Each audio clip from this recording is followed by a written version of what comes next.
একটা কন্যা যখন আসে পৃথিবীতে, ইসলাম বলে ওই ঘরটা বরকতময়। এরপর যখন বড় হতে শুরু করে, ইসলাম বলে বাবা যদি এই মেয়েকে ভালো পাত্রের হাতে তুলে দেয়, বাবার জন্য জান্নাতের দরজাকে খুলে দেয় কে?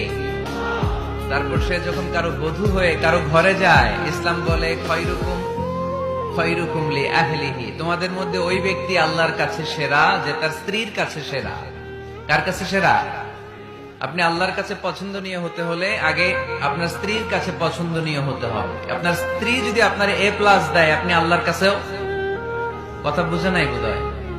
আপনার বউ যদি আপনারা দেয় A+, আল্লাহ দিবে কি? আপনার স্ত্রী যদি আপনারা দেয় A-, আল্লাহ দিবে কি? আপনার স্ত্রী যদি আপনারা F দেয়, F,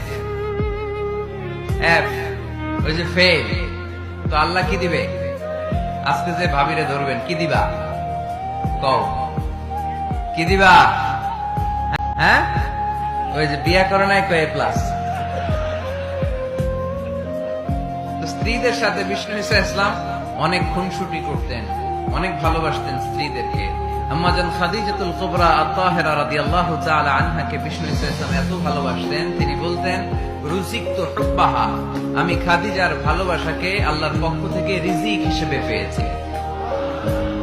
খাদিজাতুল কুবরা আত-তাহেরা রাদিয়াল্লাহু তাআলা আনহার ইন্তেকালের পরে উনি খাদিজাতুল কুবরা আত-তাহেরা রাদিয়াল্লাহু তাআলা আনহার বান্ধবীদের বাড়িতে কুরবানির গোশত হাদিয়া পাঠাতেন। আম্মাজান আয়েশার সামনে যখন তিনি বলতেন যে খাদিজা এমন ছিল, এমন ছিল, এমন ছিল, আম্মাজান আয়েশা রাদিয়াল্লাহু তাআলা আনহা রেগে যেতেন, বলতেন আমরা কত সুন্দরী, আমাদের কথা কন না কেন? ওই যে কত আগে আপনার প্রথম স্ত্রী, শুধু তার কথা বলেন কেন? বিষ্ণু বলতেন খাদিজা আমার দুঃখের দিনের সঙ্গিনী, তোমরা আমার সুখের দিনের সঙ্গিনী। সুবহানাল্লাহ পড়ো। একটা নারীকে আল্লাহ তাআলা আরশের উপর থেকে সালাম জানিয়েছেন, ওই নারীটার নাম হচ্ছে খাদিজা। বিষ্ণু ইসলামকে সব সময় সান্ত্বনা জুগিয়েছেন, সাহস জুগিয়েছেন। এজন্য আমি বোনদেরকে প্রায় বলি, হাজবেন্ডদেরকে সাহস যোগাবেন।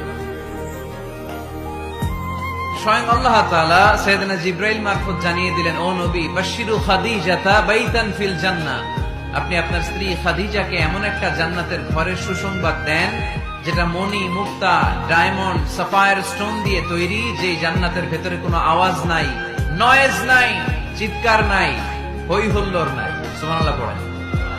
এর কারণ সাইয়েদনা খাদিজাতুল কুবরা রাদিয়াল্লাহু তাআলা আনহা বিশ্বনবীর জন্য ওনার ঘরটাকে এরকম ঠান্ডা পরিবেশের